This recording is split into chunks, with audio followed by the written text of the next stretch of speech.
Buenas noches, bienvenidos.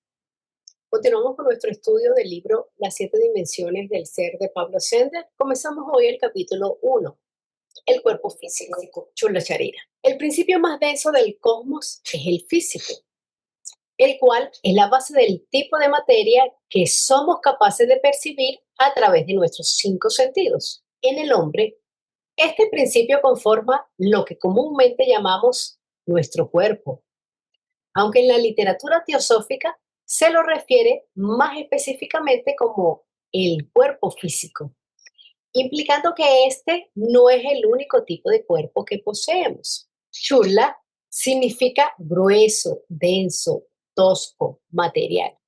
Y charira significa cuerpo, envoltura, lo que se desintegra. Entonces, chula charira es el cuerpo denso o cuerpo grueso y perecedero. El cuerpo físico del hombre se le considera como el primero de los siete principios. Es el más evidente. A través de él interactuamos con el exterior. Es una herramienta, por supuesto, necesaria para la experiencia física. Es el asiento de la estructura completa del ser humano y vehículo de todos los demás principios durante la vida en este plano. Está constituido de átomos, moléculas físicas y compuesto de múltiples sistemas coordinados como el esqueleto, los músculos, los sistemas respiratorio, circulatorio, linfático, nervioso, etcétera, para el ejercicio de todas las funciones necesarias para su existencia. Posee una conciencia que, aunque limitada, es suficiente para su vida y para sus funciones. Esta conciencia sabe llamar la atención del ocupante cuando lo necesita. Cuando el cuerpo está cansado, pues insta al individuo para que descanse. Cuando tiene hambre o sed, pues provoca en él el deseo de comer o de beber. Algunos lo consideran el vehículo más imperfecto y el más pasajero, porque se desgasta rápido, depende del alimento, necesita sueño, es vulnerable, pero es indispensable para la experiencia material. La ciencia moderna ha avanzado considerablemente en el conocimiento de la naturaleza física del hombre. Sin embargo, aún no se acerca a la concepción esotérica. Una de las diferencias principales yace en el hecho de que la ciencia materialista considera al cuerpo como la causa de las emociones y pensamientos. En la visión teosófica, nuestra actividad psicológica no tiene su origen en las reacciones físico-químicas del organismo, sino en los principios internos que actúan a través del cuerpo. Así, las actividades cerebral y hormonal detectadas en los estudios científicos son el efecto del funcionamiento de la conciencia en su interacción con el mundo externo. Esta confusión de la ciencia entre causa y efecto es producto de su carencia de conocimiento acerca de las dimensiones no físicas del ser humano. El cuerpo físico es un instrumento. Recibe y manifiesta lo que los otros vehículos le transmiten. Es el efecto, no la causa. Recibe todo lo que le permite funcionar. Recibe vitalidad, o sea, prana, porque sin prana el cuerpo físico cae como una máquina desconectada. Recibe movimiento y acción de la voluntad, o sea, de manacá. Se mueve cuando la mente y el deseo lo impulsan. Recibe percepción sensorial desde la conciencia interna. Los ojos no ven, la conciencia ve a través de los ojos. Los oídos no oyen, la conciencia oye mediante el órgano físico. El cuerpo físico es un instrumento, no es un cuerpo autónomo, sino la parte exterior del conjunto etérico físico. Cuerpo físico no puede funcionar solo, depende completamente del Linga Charira para su vitalidad, para su forma y para su organización. Es el espejo del estado interior. Si prana fluye bien, el cuerpo se fortalece. Si Linga Charira está distorsionado, el cuerpo se debilita. Si el karma exige una experiencia, el cuerpo lo manifiesta. Es un instrumento, no el origen. El ser humano vive en su cuerpo físico, pero él no es su cuerpo físico. expresa emociones y deseos, pero estos no provienen de él, sino de su vehículo cámico, que es el mecanismo sutil e invisible al ojo físico diseñado para generar emoción y deseo. El ser humano piensa, pero sus pensamientos provienen de su vehículo mental. Es claro que para una actividad de la conciencia, como por ejemplo el pensamiento, se manifieste objetivamente, es necesario que haya algo en el cuerpo que sirva de vehículo de expresión, en este caso el cerebro. Si el vehículo está dañado, esa fuerza interna que llamamos conciencia mental no podrá manifestarse como pensamiento. Sin embargo, esto no es razón para concluir que la actividad cerebral es suficiente para explicar el pensamiento. Tal argumento equivaldría a decir que las imágenes de un televisor son producidas por el aparato mismo, porque al desconectar algunos de sus circuitos, la imagen desaparece. Todos sabemos que las ondas electromagnéticas enviadas por la emisora siguen estando presentes, aunque no podamos detectarlas porque aquello que las tenía que manifestar está descompuesto. Pero si se arregla el televisor, las imágenes provenientes de la emisora reaparecerán. Del mismo modo, para que se exprese una actividad determinada de la conciencia, es necesario un vehículo material, pero esto no significa que el mismo sea la causa de tal actividad. El cuerpo físico es solo un receptáculo de los principios internos. Se dice incluso que no es más que una sombra del doble astral, el Ingacharira, y que la materia física simplemente se adhiere sobre este. Es decir, que el Ingacharira actúa como molde sobre el cual se forma el cuerpo físico. La materia grosera del cuerpo es la sustancia que se forma y moldea sobre el Ingacharira por la acción de prana. El cuerpo físico puede ser considerado meramente como un aspecto denso del Lingacharira, ya que el cuerpo y el Lingacharira están ambos en el mismo plano. Chula Charira recibe su forma del Lingacharira, el molde etérico le da su arquitectura. Están ambos en el plano físico. Chula Charira es la parte visible del plano físico y Lingacharira pertenece al subplano etérico, que sigue siendo físico, aunque invisible para nuestros sentidos. Blavatsky explica que los tejidos, los órganos, la arquitectura del cuerpo, su vitalidad y recuperaciones dependen de él. El cuerpo físico no vive por sí mismo. La fuerza que realmente lo anima es prana, que fluye a través del linga sharira, el doble etérico. Sin prana, el cuerpo físico sería un cadáver en un instante. En esta sección nos detendremos a señalar algunas correlaciones que tienen los órganos físicos con los principios internos, lo cual nos dará una visión de la importancia del equilibrado cuidado del cuerpo como vehículo imprescindible para que la conciencia se exprese en este plano. Y tenemos un llamado que dice: las citas que reproducimos,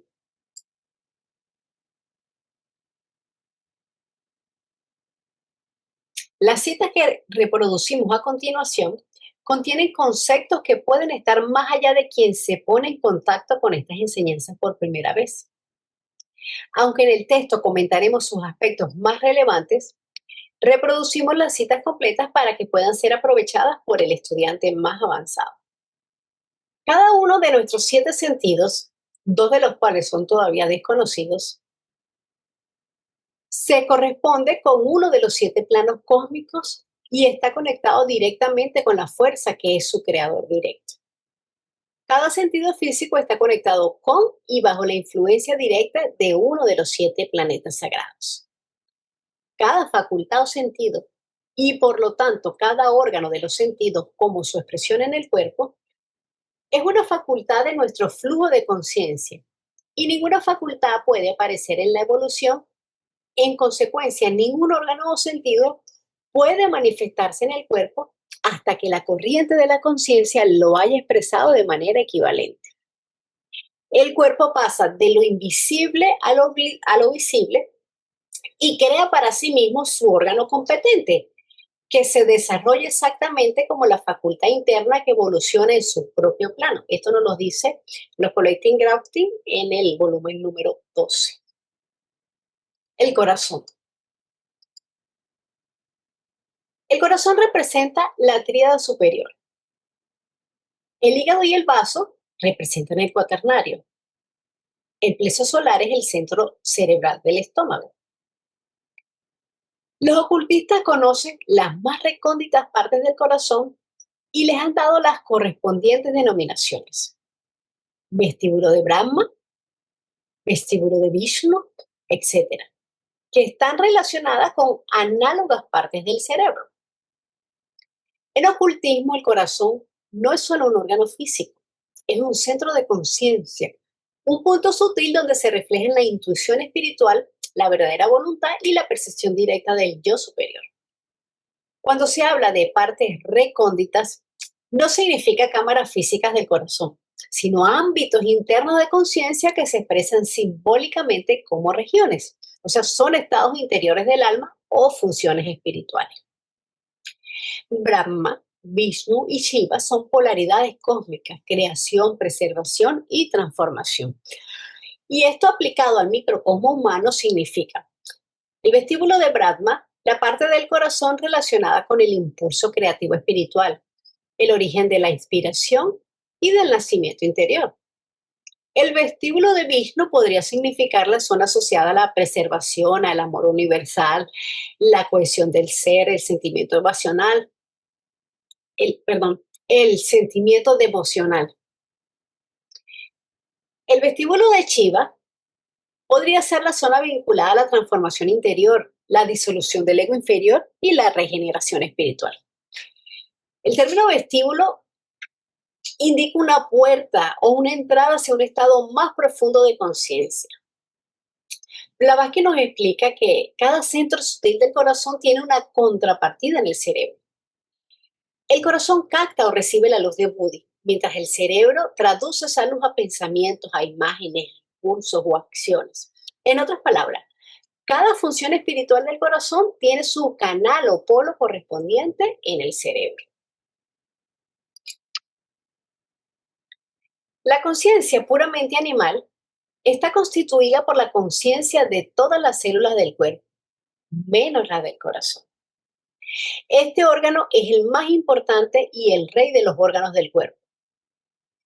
Hay en el corazón un punto, centro de la vida, que es el último en cesar de latir. Y tenemos una llamada. Esta masa de tejido cardíaco especializado recibe el nombre de nódulo sinoauricular y es comúnmente denominada el marcapasos natural del corazón. Este punto central se denomina vestíbulo de Brahma y es el primer centro vital que funciona en el feto y el último que muere en el organismo. El corazón es el rey del cuerpo, su órgano más importante. Incluso si la cabeza se separase del tronco, el corazón seguiría latiendo durante más o menos media hora, lo dicen los estudios de la ciencia. Si se le envolviese en algodón y se pusiera en un lugar cálido, la pulsación continuará durante algunas horas. El corazón es el último punto en morir, es la sede de la vida, el primer centro que vive en el feto y el último que muere. Deberíamos esforzarnos continuamente en centrar la conciencia en el corazón y escuchar los dictados de la conciencia espiritual. En teosofía se postula, desde hace más de un siglo, que nuestro universo tiene una naturaleza holográfica, donde la parte está conectada con el todo y el todo está representado en la parte. Así pues, existe una correlación entre el órgano y el aspecto de la conciencia que éste representa. Holográfico quiere decir que en cada parte está presente la información del todo, aunque en forma parcial, condensada o adaptada. El átomo refleja las leyes del sistema solar. El ser humano es un microcosmo del cosmos. El corazón humano refleja el corazón del mundo, del logos. El cerebro refleja el manas universal. Cada órgano del cuerpo humano no es solo biología, sino un símbolo vivo de un principio invisible, una manifestación física de un principio de conciencia más sutil. No es que el órgano genere la conciencia, sino que la conciencia se expresa a través de ese órgano, porque existe una correspondencia entre ambos. Como podemos ver en las citas anteriores, el corazón se corresponde con la conciencia espiritual. La mayoría de las tradiciones religiosas desarrollaron una meditación relacionada con el corazón, puesto que a través de esta uno puede conectarse con los aspectos más profundos del ser y nos hace un llamado. Es necesario notar, sin embargo, que en la tradición teosófica tal meditación no se realiza en conexión con el órgano físico, sino con cierto centro sutil que está en relación con este. Ahora bien, cuando HPB recomienda escuchar al corazón, no se está refiriendo a seguir el dictado de los propios deseos, como es la interpretación vulgar. Está señalando la necesidad de escuchar la conciencia espiritual. Claro que para ser capaces de percibir esta voz, se requiere una vida de sincero trabajo espiritual y creciente pureza. Y tenemos una cita. El corazón es el centro de la conciencia espiritual, como el cerebro lo es de la intelectual. Pero esta conciencia espiritual no puede ser guiada por un individuo, ni su energía puede ser dirigida por él hasta que esté completamente unido con Buddhimanas. Hasta entonces, esta lo guía a él, sí puede hacerlo. Es decir, ella hace esfuerzos para alcanzarlo y para impresionar su conciencia inferior. Y aquellos esfuerzos son ayudados por el crecimiento en pureza del individuo. De ahí los remordimientos por lo mal hecho, los remordimientos de conciencia, recriminando el mal y la incitación hacia lo bueno. Esto viene desde el corazón, no de la cabeza. El corazón es el único Dios manifestado, que representa la tríada Atma Buddhimanas. Cualquier persona que así se eleve recibirá a voluntad la inspiración de esta conciencia espiritual. Será uno con manas y habrá alcanzado el grado de adepto. Sin embargo, el mana superior directamente no puede guiar al hombre común y corriente, sino que debe actuar a través del mana inferior y así llegar a la conciencia inferior. El esfuerzo, sin embargo, debe ser hecho continuamente y centrar la conciencia en el corazón. Y para escuchar los susurros de la conciencia espiritual, pues aunque el éxito puede estar muy lejos, un comienzo se debe hacer y el camino lo abrirá. Como veremos en detalle en un próximo capítulo, Buddhimanas es la conciencia espiritual. Es la unión de la mente, manas, con la sabiduría, Buddhi. Una vez que el aspirante ha realizado su naturaleza espiritual, tiene acceso a este aspecto de su ser de manera consciente y voluntaria. Pero en la mayoría de las personas este no es el caso. Y por lo tanto, dicha conciencia trata de guiarlo cuando le es posible.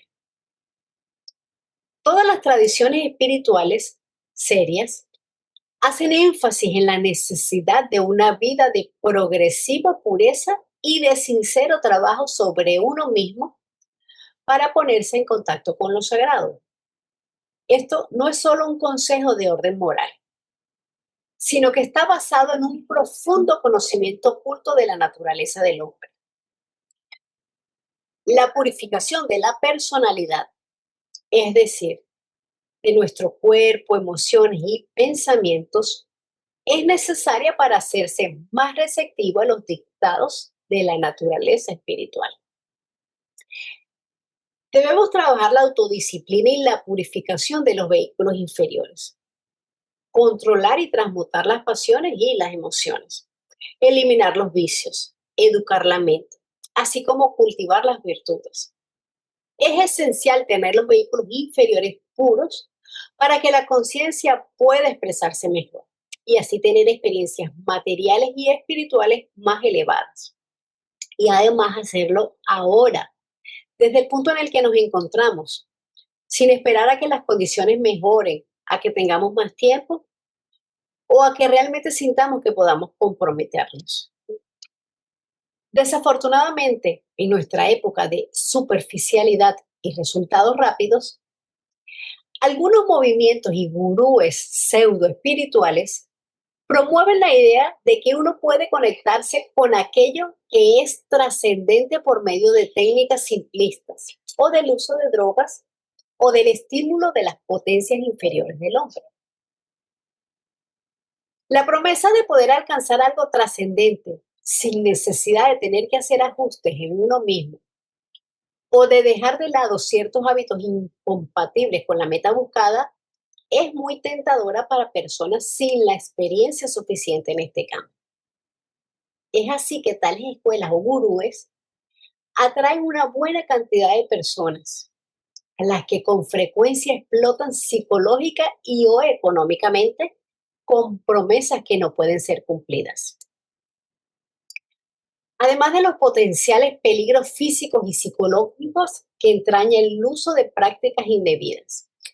Cuando las promesas de iluminación espiritual no son cumplidas, las personas terminan con un sentimiento de frustración o incapacidad o de descreimiento en lo relacionado con la espiritualidad.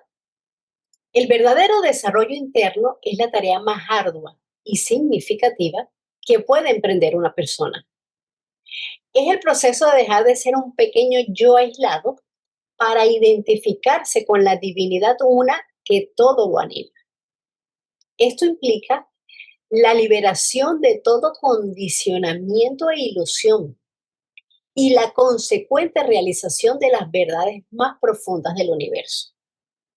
Evidentemente, tamaña empresa no puede ser obtenida a través de atajos o de la repetición mecánica de simples técnicas. Esta implica un esfuerzo por aprender y madurar, por encontrar ese verdadero estado de sabiduría y amor que se va manifestando gradualmente con cada paso correcto que se da. Hoy en día, en el contexto de la espiritualidad, prolifera muchísima información y ofertas de bienestar rápido. Existe un inmenso mercado espiritual guiado por falsos gurús que son movidos por la deshonestidad y por el egoísmo. Por un precio monetario ofrecen infinidad de servicios. Algunas personas buscan atajos y soluciones rápidas en lugar de comprometerse con un proceso de crecimiento personal profundo. Buscan la iluminación o la paz interior a través de una meditación, a través de una afirmación o a través simplemente de un cambio de perspectiva, sin abordar las raíces de los problemas. Se ha idealizado una espiritualidad fácil, donde la transformación ocurre pasivamente, sin la necesidad de confrontar las propias sombras, trabajar en los patrones de comportamiento o cultivar la autoconciencia de una manera constante. Se promueve una visión de la realidad donde solo deben existir buenas vibras y se descalifican o se ignoran las emociones consideradas negativas como lo son la tristeza, la ira, el miedo, viéndolas como obstáculos para la espiritualidad en lugar de partes naturales de la experiencia humana que necesitan ser comprendidas y procesadas. El objetivo final es disolver el ego y funcionarse con la conciencia universal, perdiendo la sensación de individualidad aislada, usando el yo como herramienta, cultivando las virtudes, purificando la mente, las emociones, sin atajos, sin sustitutos. Sigamos ahora examinando otros órganos de nuestro cuerpo y su relación con los principios de conciencia. El cerebro. Entonces aquí nos está dando un diagrama donde está ubicado cada parte. Número 1, cuerpo calloso. 2, quinto ventrículo. Tercer ventrículo. El 4, cerebelo. Quinto, el cuerpo pituitario o la hipófisis. El 6, pons varolis. 7, la glándula pineal. 8, médula oblonga. 9, cerebro. 10, el cuerpo cuadrigémino superior. 11, cuerpo cuadrigémino inferior. Y el 12, el infundíbulo. El hombre psíquico intelectual reside por completo en la cabeza con sus 7 portales, y tenemos un llamado: los ojos, los oídos, las fosas nasales y la boca. Esos son los 7 portales. El hombre espiritual está en el corazón. El cerebro, tomado como un órgano de conciencia, sirve como vehículo del manas inferior en el plano objetivo, el cual actúa sobre las moléculas materiales.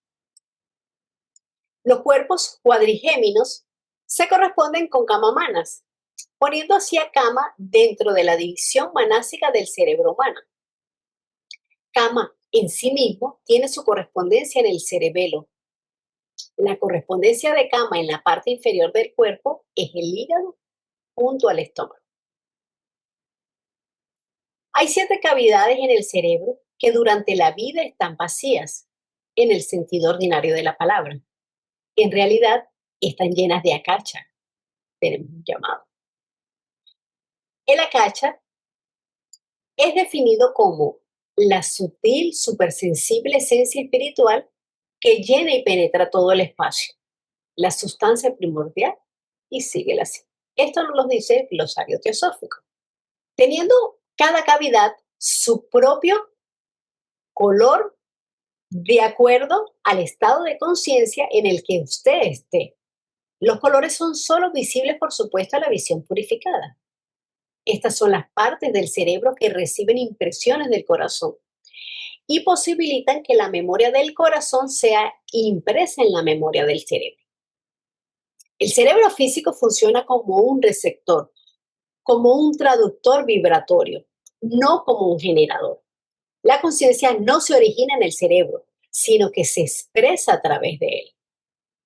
El cerebro limita lo que podemos percibir, pero también posibilita que la conciencia se manifieste. Un cerebro muy desarrollado permite que más conciencia se exprese. Uno torpe o bloqueado impide esa expresión. Las subdivisiones se corresponden con los órganos de las subdivisiones de manas inferior.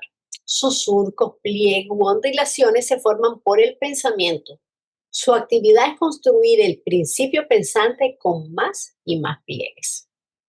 La cuarta de esas cavidades es el cuerpo pituitario, así un llamado, en la actualidad generalmente llamado hipófisis, el cual se corresponde con manas antakarana, el puente hacia la inteligencia superior, y tenemos otro llamado. Como veremos más adelante, el antakarana es el puente de comunicación entre el aspecto espiritual y el personal del hombre. La pituitaria es el mecanismo que permite que estemos despiertos a la realidad física. O sea, razona, calcula, organiza, capta impresiones sensoriales y corresponde al órgano físico de manas inferior. Es el órgano del plano psíquico y sensitivo. El lado objetivo, personal, mental. Corresponde a la antakarana o puente hacia la inteligencia superior. Esta, la cuarta de esas cavidades, contiene varias esencias. La quinta cavidad es el tercer ventrículo, vacío durante la vida excepto de una pulsante luz, aunque se llena de líquido luego de la muerte. La sexta cavidad es la glándula pineal, también hueca y vacía durante la vida. Los gránulos son precipitados luego de la muerte. La glándula pineal se corresponde con manas hasta que, impresionada por la vibrante luz de Kundalini procedente de Buddhi, se corresponde a Buddhi Manas. La glándula pineal es el foco de los sentidos espirituales, no de los orgánicos. El cuerpo pituitario es solo el sirviente de la glándula pineal. La glándula pineal corresponde al pensamiento divino. El cuerpo pituitario es el órgano del plano psíquico. La visión psíquica se origina del movimiento molecular del cuerpo pituitario. El cerebro es el órgano propio de la percepción física y la percepción está localizada en el aura de la glándula pineal. Y tenemos una cita. Esta aura vibra en respuesta a todas las impresiones. Durante el proceso de pensamiento que se manifiesta en la conciencia, la luz de esta aura vibra constantemente. Esta aura determina el desgaste y destrucción del órgano por las vibraciones que establece. Tanto la felicidad como la desgracia establecen violentas vibraciones que desgastan el cuerpo. Así es como las vibraciones muy potentes de alegría o de tristeza pueden ocasionar la muerte. La glándula pineal esotéricamente es el testigo material de un antiguo órgano espiritual, el tercer ojo, hoy transformado en una estructura física, pero todavía sensible a las vibraciones de la conciencia superior. Representa el punto donde lo espiritual toca el sistema nervioso, el puente entre el alma y el intelecto, y es el símbolo del despertar interior. Su atrofia coincide con el desarrollo del intelecto humano. Es llamada la antena de la conciencia superior, el punto donde las energías superiores iluminan la mente ordinaria y la posibilidad de que el ser humano recuerde su naturaleza espiritual. En los Collecting Writing número 12 nos dice que es el órgano principal y más importante de la espiritualidad en el cerebro humano, el que abre todos los caminos de la verdad para el que sabe cómo usarlo. No es un centro que uno active, no se abre, no se estimula.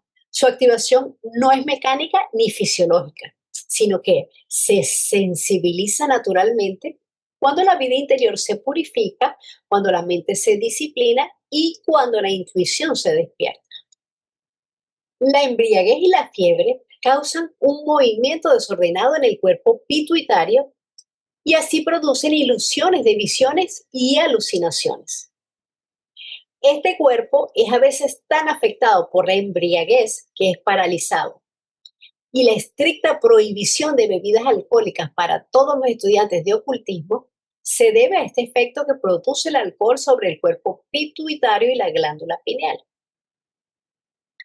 Tenemos aquí algunas cosas importantes para considerar.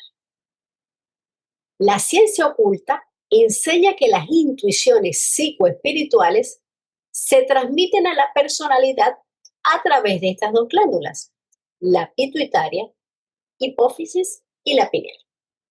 Por lo tanto, es muy importante para el aspirante mantener su cerebro en buen estado, de modo que esté en condiciones de recibir las percepciones espirituales.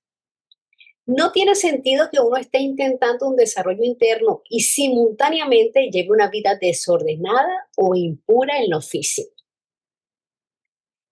La pineal no puede funcionar esotéricamente sin la pituitaria, ya que ella es la que descarga las impresiones en el plano físico y la pineal solo recibe vibraciones superiores si la vida inferior está purificada.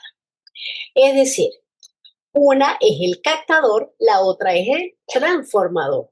Y juntas permiten que la percepción espiritual llegue a la mente física. La pineal refleja la antacarana desde arriba, la pituitaria desde abajo. La pineal corresponde a lo superior, mana buddhi. La pituitaria corresponde a lo inferior, kama mana. Y la armonía entre ambas es necesaria para que la mente humana pueda recibir impresiones del ego superior. Pineal capta, la pituitaria transforma y transmite. Es interesante notar que de acuerdo con Blavatsky, las emociones fuertes y el consumo de alcohol van desgastando estas glándulas. Pero además del alcohol, existe otro tipo de sustancia que afecta de un modo más marcado el desarrollo interno. El uso de vinos y alcoholes son peores para el desarrollo moral y espiritual que la carne, porque el alcohol, en todas sus formas, tiene una influencia directa, marcada y muy deleteria en la condición psíquica del hombre. El uso del vino y los licores solo es inferior como destructor del desarrollo de los poderes internos al uso habitual de H, del opio y otras drogas semejantes. Y nos dice que el H es una droga derivada del cannabis al igual que la marihuana. Entonces, el alcohol crea un estado de movimiento desordenado, perturbando la capacidad de la conciencia para enfocar y discriminar entre lo real y lo ilusorio. Por eso, en estado de embriaguez aparecen ilusiones visuales, imágenes distorsionadas, alucinaciones, percepciones caóticas del plano astral. Ese estado no es una clarividencia verdadera, sino un caos perceptivo producido por la alteración de los vehículos sutiles. Como el alcohol vibra en un plano denso, pues afecta a los vehículos sutiles. Además, disuelve temporalmente ciertos límites entre planos. Esto hace que impresiones astrales incoherentes invadan la conciencia física porque se rompe el filtro natural de la mente. También destruye temporalmente la sincronía entre las glándulas pituitaria y pineal, lo que genera exageración emocional, imaginación desbordada, impresiones astral sin control, pérdida del juicio. Impide el autodominio porque abre la puerta a influencias astrales indeseadas. La mente se vuelve permeable a fuerzas o entidades inferiores. Las alucinaciones producidas por el alcohol no son experiencias espirituales, sino que es un descenso de conciencia, no un ascenso. El consumo de carne no es recomendado para aquellos que están en este sendero, porque hace que sus vehículos sutiles se tornen más toscos. Aunque esta dieta no parece afectar directamente las glándulas pineal y pituitaria, fortalece nuestra naturaleza animal, gámica, contra la cual estamos luchando. El consumo de carne es visto más allá de lo moral o de lo sanitario.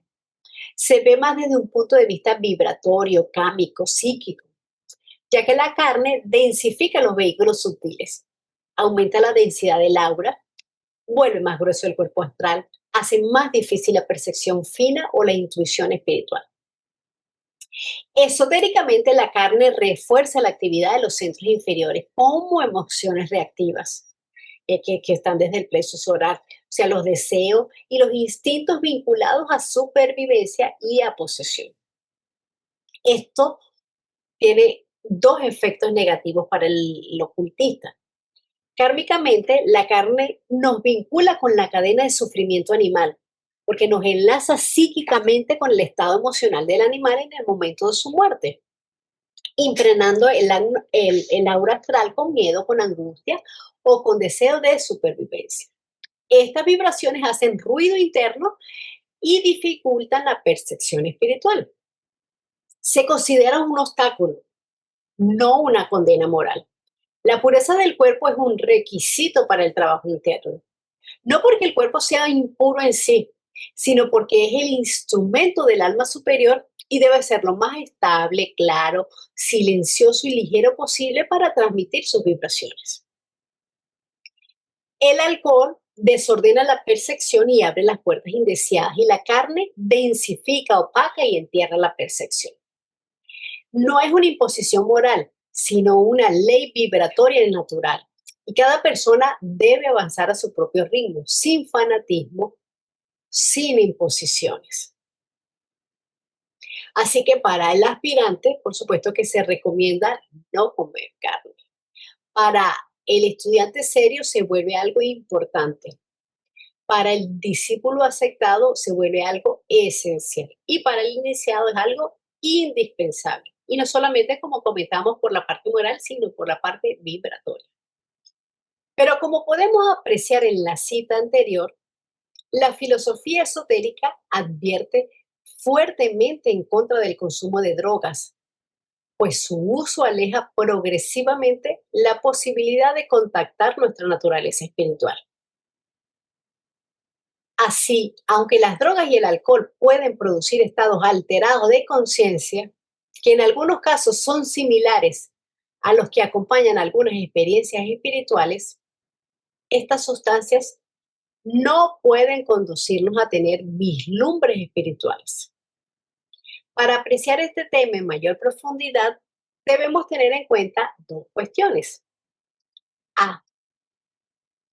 El efecto de las drogas solo induce una percepción o experiencia en el plano psíquico.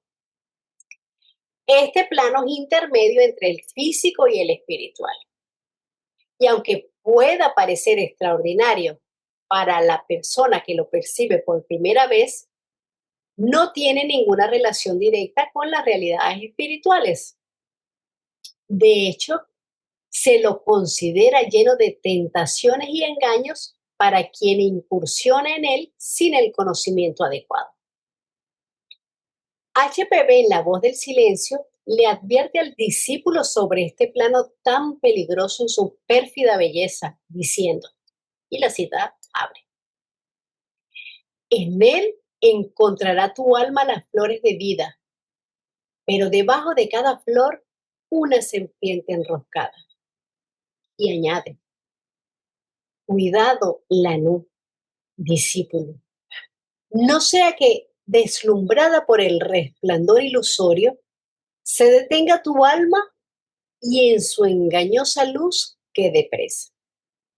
Y cierra la cita. En el mundo psíquico, tal como en el físico, existen peligros y podemos encontrar allí entidades e influencias de todo tipo. Por esto, tradicionalmente, se recomienda al aspirante no incursionar en el plano psíquico hasta que tenga un buen grado de pureza y desarrollo espiritual que sirva de protección y guía. Todas las drogas psicoactivas, sea marihuana, LSD, hongos, ayahuasca, mescalina, ketamina, cocaína, opio, etcétera, producen tres efectos principales. El primero, dan acceso al plano astral de una forma violenta y sin control, lo que permite que la conciencia reciba impresiones desordenadas, fragmentadas, sin filtro, provenientes del plano astral inferior. A la persona le parecen visiones, pero en la mayoría de los casos son simbología subconsciente amplificada. Son emociones desbordadas, formas astrales caóticas y contenidos reprimidos del propio psiquismo. Es clarividencia inferior, involuntaria y, por supuesto, insegura. Una apertura astral sin entrenamiento deja hiperimpresionabilidad, sueños caóticos, ansiedad, depresión, disturbios psíquicos menores o mayores. Por eso los instructores esoteristas dicen que a una sola sesión puede dejar la puerta entreabierta.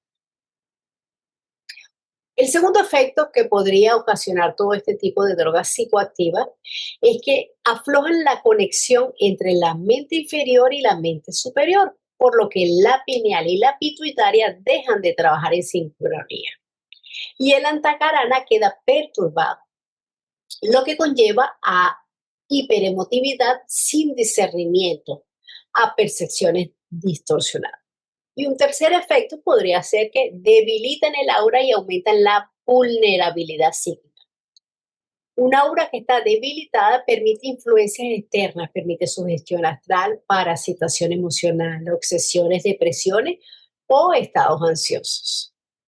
El segundo factor a considerar es la naturaleza efímera de los estados producidos artificialmente. Como veremos más adelante, nuestra conciencia original es espiritual y omnisciente en su propio plano. La principal razón de por qué no somos conscientes de las realidades espirituales radica en el hecho de que cuando la chispa divina se sumerge en la materia, va quedando más y más limitada, hasta que se torna incapaz de retener la conciencia de lo divino. Parte importante de la evolución de la conciencia consiste en la purificación de sus vehículos y en el aprendizaje de cómo expresarse en los mundos inferiores sin perder el recuerdo de su verdadera naturaleza. Todo lo que podemos conseguir a través del uso de drogas es remover artificialmente las limitaciones que impone el funcionamiento normal del cerebro. Pero de este modo no se gana nada desde un punto de vista evolutivo, ni purificación ni desarrollo de habilidad. Es como el caso de una persona que, por haber vivido en la oscuridad desde su nacimiento, nunca hubiera abierto los ojos.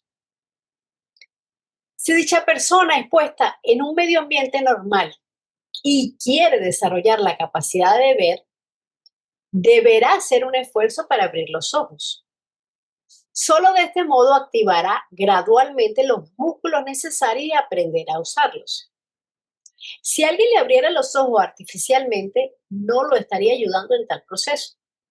De hecho, su retina podría ser dañada al verse expuesta a demasiada luz repentinamente. Todos nosotros experimentamos el mundo psíquico en los periodos entre dos encarnaciones, cuando dejamos atrás el cuerpo físico. Sin embargo, al tomar un nuevo cuerpo para la próxima encarnación, la percepción psíquica vuelve a perderse, a menos que la conciencia haya desarrollado esta capacidad por sí misma. Remover artificialmente los obstáculos para la percepción solo ofrece una experiencia pasajera, que puede ser excitante o aterradora, dependiendo de la pureza de la persona y de otros factores. Pero en el proceso se está dañando el cerebro, haciendo progresivamente más difícil la comunicación entre nuestra naturaleza espiritual y la conciencia personal. El esfuerzo por llevar una vida pura y por comprender la existencia desde una perspectiva unitiva estimula el desarrollo de nuestra naturaleza espiritual. Junto con esto se desarrollan las glándulas que median la expresión de la conciencia psíquica y espiritual en una forma genuina y permanente. Algunos sienten experiencias espirituales con drogas porque la droga quita los filtros psicológicos, intensifica la actividad astral y hace saltar contenidos internos a nivel consciente. Y produce, por supuesto, estados alterados que algunos malinterpretan como místicos. Pero solo se está viendo el propio cuerpo astral desordenado, no se está viendo el plano espiritual real. La experiencia es subjetiva y simbólica, pero no es una visión espiritual. La persona está viendo arquetipos de su propio subconsciente, memorias emocionales, proyecciones mentales, formas astrales de su entorno. La verdadera percepción espiritual nace de pureza, de disciplina mental, de compasión, de estudio, de meditación, de equilibrio emocional. Las drogas producen un estado alterado de conciencia, no un estado expansivo. La droga empuja la puerta. El desarrollo espiritual la abre desde adentro. Uno es forzado y el otro es consciente, estable y seguro. La apertura no es por desarrollo espiritual ni por pureza interior, la que nos hace las drogas, sino que es por un mecanismo fisiológico forzado a través de un shock químico. Es una intuición falsa mezclada con imaginación. Por eso en ocultismo ninguna droga es considerada un camino legítimo. La filosofía esotérica advierte fuertemente en contra del consumo de drogas y de alcohol, pues su uso aleja progresivamente la posibilidad de contactar con nuestra naturaleza espiritual. El alcohol crea huecos en la malla que separa el cuerpo etérico del cuerpo astral, por lo que se pueden ver cosas. Las drogas endurecen esa malla e impiden que el yo superior actúe en los cuerpos inferiores, por lo que la persona se vuelve más violenta, insensible, etc. Aunque las drogas y el alcohol producen estados alterados de conciencia, que en algunos casos algunos lo asocian a, a casos similares que acompañan alguna experiencia espiritual, estas sustancias no pueden conducirnos a tener vislumbres espirituales, como bien nos estaba refiriendo el texto. Remover artificialmente los obstáculos para la percepción solo ofrece una experiencia pasajera, que para algunos puede ser excitante, para otros puede ser aterradora, dependiendo, por supuesto, de la pureza de la persona y de muchísimos otros factores. Pero en el proceso se está dañando el cerebro, haciendo progresivamente más difícil la comunicación entre nuestra naturaleza espiritual y la conciencia personal. Un camino espiritual auténtico implica valentía para mirar hacia adentro, aceptar la totalidad de la experiencia humana, tanto la luz como la sombra, y comprometerse con un proceso continuo de autodescubrimiento y de transformación que requiere esfuerzo, paciencia y honestidad con uno mismo. No debemos aplicar pañitos de agua caliente ni buscar atajos para evitar el trabajo interno profundo, que es necesario e indispensable para el crecimiento personal y espiritual. Los atajos pueden conducir a la desconexión, a negar partes de la propia existencia y experiencia humana. Se genera una desconexión interna y también con los demás, impidiendo la autenticidad y la intimidad en las relaciones. el vaso, el hígado y el estómago. El vaso se corresponde con el Linga Charira, que sirve como su morada. Como el Linga Charira es el reservorio de la vida para el cuerpo, el medio y el vehículo de prana, el vaso actúa como centro de prana en el cuerpo, desde el cual la vida es bombeada y puesta en circulación. Es en consecuencia un órgano muy delicado, aunque el vaso físico es solo la cubierta del verdadero vaso. Y hace un llamado. Blavatsky se refiere aquí a la contraparte etérica del órgano físico. Este concepto será examinado en el próximo capítulo. La función del vaso es absorber, transformar y distribuir el prana, la energía vital, hacia todo el cuerpo etérico y físico. Además, es el sostén de la conciencia despierta. Cuando el vaso funciona bien, la vitalidad sostiene la claridad mental y la atención. Cuando está debilitado, hay letargo, sueño excesivo o somnolencia en la vigilia. Es el motor oculto del dinamismo corporal. El hígado y el estómago, como se dijo, son las correspondencias de cama en el tronco del cuerpo. Y con ello deben agruparse el ombligo y los órganos generativos. El hígado está estrechamente conectado con el vaso, como lo está cama con Inga Charira, y ambos toman parte en la generación de la sangre. El hígado es el centro de transformación emocional y astral, condensación y metabolización de emociones densas. Se encarga de la regulación del equilibrio cámico. Cuando el hígado está armonioso, las emociones inferiores tienden a estar bajo control. Cuando está perturbado, surge irritabilidad, enojo, impulsividad, deseos excesivos. El hígado es el almacén de fuerzas vitales. Tradicionalmente se considera que guarda fuerzas etéricas densas necesarias para la vitalidad prolongada. Es el centro de la pasión depurada, el fuego emocional, la transformación del deseo y representa el trabajo oculto de refinar lo cámico. En cuanto al estómago, es el transformador de energías físicas y pránicas. No solo digiere alimentos físicos, en el plano etérico rompe y transforma las energías etéricas del alimento, haciéndolas utilizables por el cuerpo. Así que también se encarga de la digestión etérica. Cada alimento tiene su prana específico. El estómago libera ese prana y lo pone al alcance del cuerpo etérico. Es un laboratorio alquímico donde lo denso se transforma en energía utilizable. Es también el centro de emociones, de intuiciones instintivas, de sensibilidad psíquica inferior.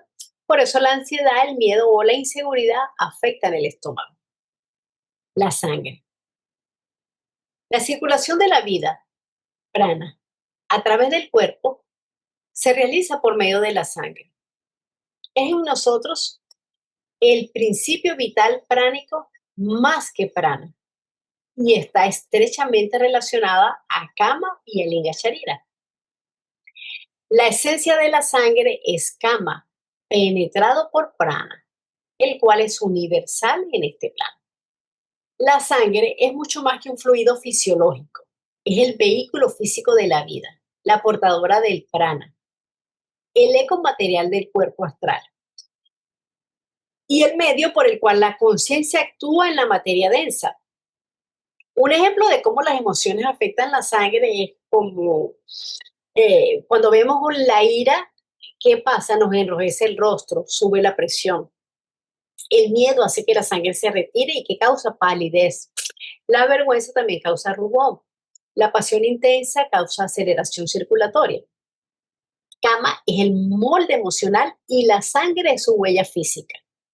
Kama siente, la sangre lo transporta y el cuerpo lo padece. Por eso la sangre es el vehículo físico de la vitalidad. Anima, vivifica, energiza, o sea, lleva la chispa vital a cada célula. El vaso le da vida a la sangre a través de prana y el hígado le da calor y tono emocional, o sea, la fuerza kármica. Ambos participan en la generación, transformación y cualificación de la sangre, pero no en el sentido fisiológico moderno, sino en un sentido oculto, porque la sangre es vista como el portador de la mitad de prana y del karma físico. El vaso es la puerta por la cual la vitalidad entra al cuerpo. Esa vitalidad no circula aislada, sino que es captada por la sangre para poder llegar a todo el organismo físico. Entonces, el vaso vitaliza la sangre dándole su cualidad luminosa, energética y animadora. La sangre sin la fuerza pránica se volvería inerte para los propósitos de la conciencia. Aunque el vaso no produce sangre, participa en su animación oculta, ya que la carga etéricamente distribuye esa vitalidad por el sistema sanguíneo, sustenta la vitalidad general del organismo. En esoterismo, la sangre no es solo un fluido, es el vehículo físico del prana, y ese prana viene del vaso.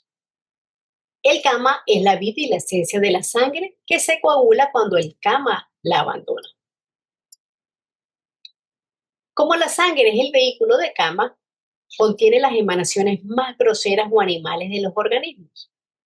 Cuando la ciencia oculta se advierte sobre el efecto nocivo del consumo de carne, se lo hace en parte por la sangre que está en esta. Es por esto que en algunas tradiciones se recomienda desangrar a los animales que se van a utilizar como alimento, aunque tal procedimiento es rechazado en el ocultismo debido a la crueldad que implica. Tenemos una cita. Uno de los grandes sabios alemanes ha demostrado que toda clase de carne animal, sea cual fuese el modo de guisarla, conserva siempre ciertas propiedades características del cuerpo del que ha formado parte y las cuales pueden reconocerse. Nosotros vamos más lejos y probamos que cuando la carne de los animales es asimilada como alimento por el hombre, le transmite fisiológicamente alguna de las propiedades características del animal a que pertenecía. Por eso se dice que la sangre lleva no solo oxígeno, sino vibraciones del deseo, emociones y pasiones densas hostiles, por lo que contiene las emanaciones más groseras o de baja vibración de todos los seres. Además, lleva impresas las vibraciones de nuestro estado emocional. Emociones intensas modifican la química sanguínea. El miedo altera el pulso, la ira enciende la sangre, la ansiedad agita el ritmo cardíaco. El hígado es el órgano que en esoterismo depura y modula estas fuerzas astrales.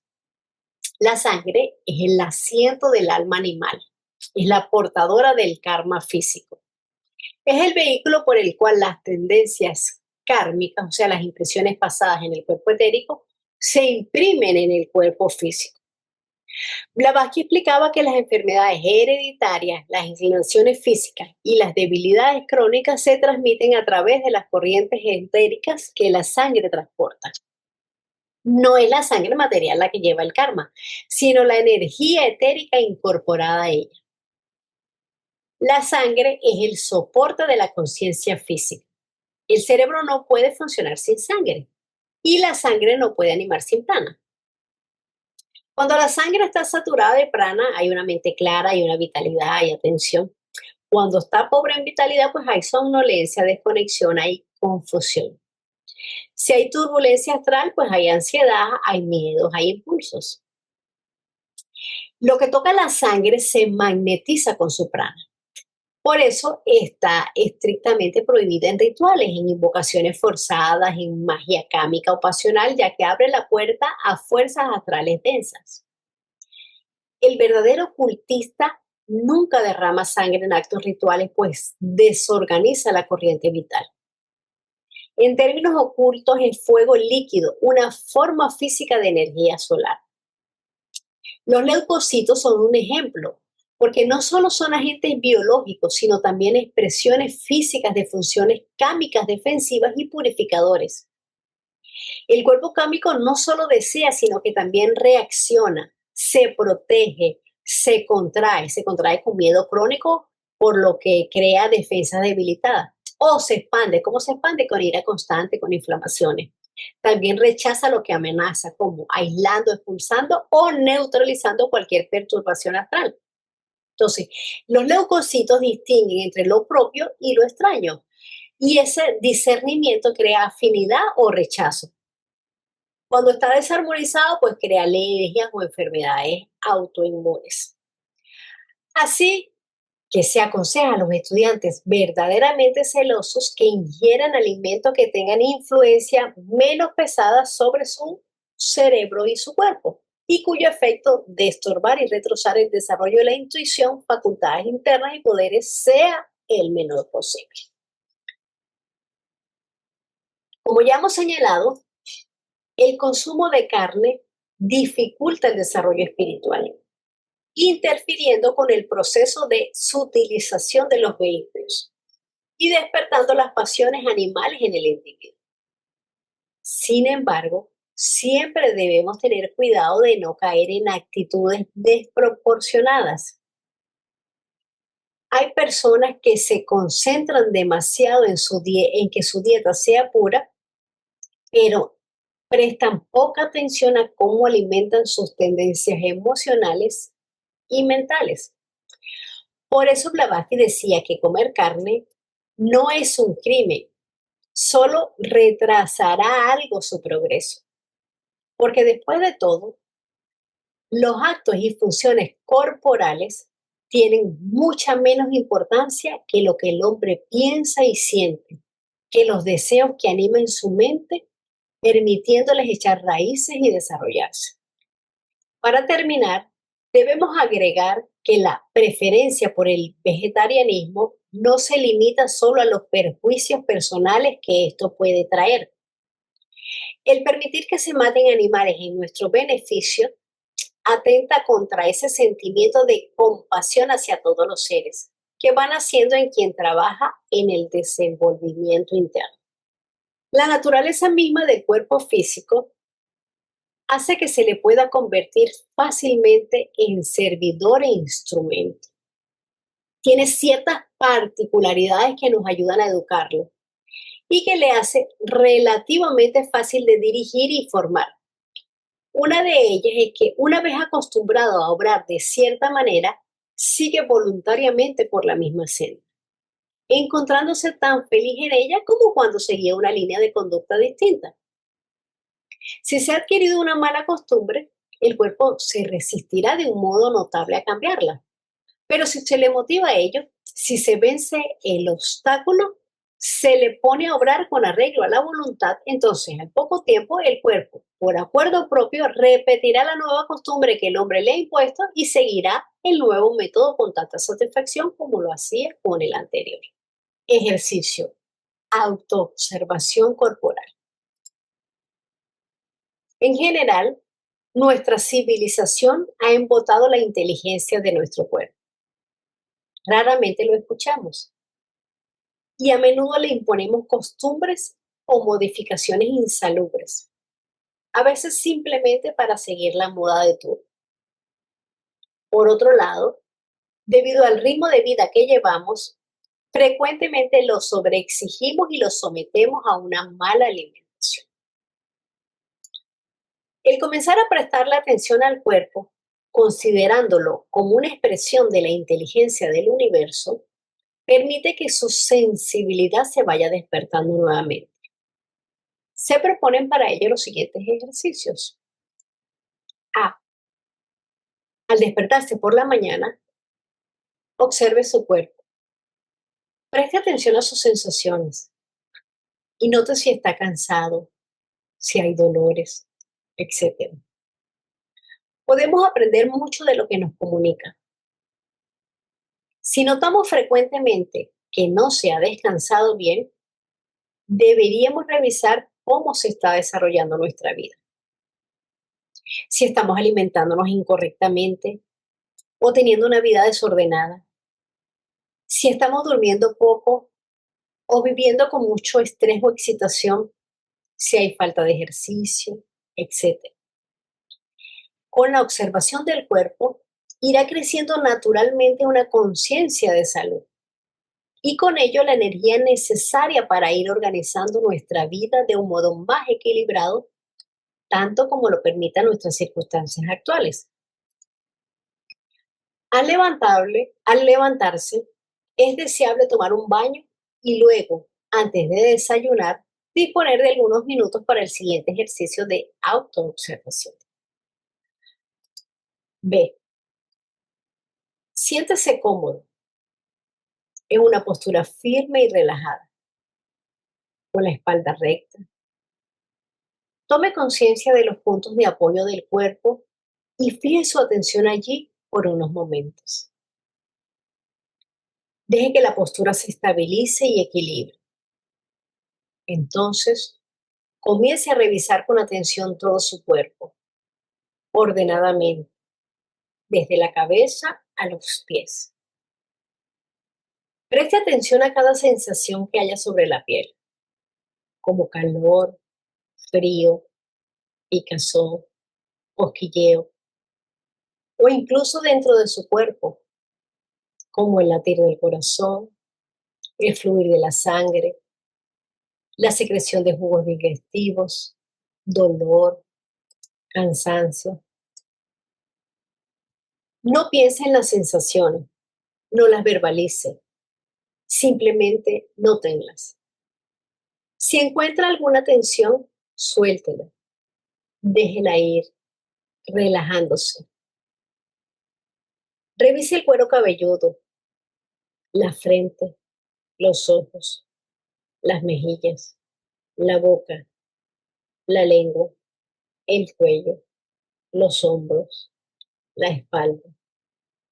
Permanezca consciente, observando, descubriendo, sin verbalizar lo que está haciendo, sino más bien sintiéndolo. C. Durante el día, observe cómo se mueve su cuerpo. Cuando camine, sea consciente de sus movimientos. Cuando hable, observe sus gestos. Elija cierta actividad física que realice cotidianamente y que no requiera mucho pensamiento. Por ejemplo, lavar los platos, bañarse. Y propóngase prestar plena atención a los movimientos que realiza y a las sensaciones que percibe a través de los distintos sentidos. Si puede, extienda esta atención a otros momentos del día, pero al menos comience con una actividad en particular. Para hacer el bien, necesitamos tener el tiempo y los materiales con que trabajar, pues son los medios indispensables para ir avanzando. El cuerpo físico es el instrumento para que los vehículos superiores a él puedan manifestarse. Si el instrumento está dañado, los principios superiores no pueden expresarse correctamente. La materia condiciona la conciencia. Órganos enfermos dan una percepción distorsionada. Un sistema nervioso alterado da una mente inestable. Excesos físicos crean confusión emocional y el agotamiento crea bloqueo de la intuición. Un cuerpo debilitado genera dolor, enfocando la conciencia hacia lo inferior. Aumenta la irritabilidad, alimentando el cuerpo cámico. El cuerpo físico es valioso porque es el templo, el instrumento, el campo de acción. Pero también hay que saber que nada de lo que el hombre ejecute en relación solamente con el cuerpo físico puede hacer de él un superhombre, aunque es necesario tratarlo de modo que nos sirva para encaminarnos en la dirección del sendero. Que tengan todos una buena noche, que descansen. Gracias.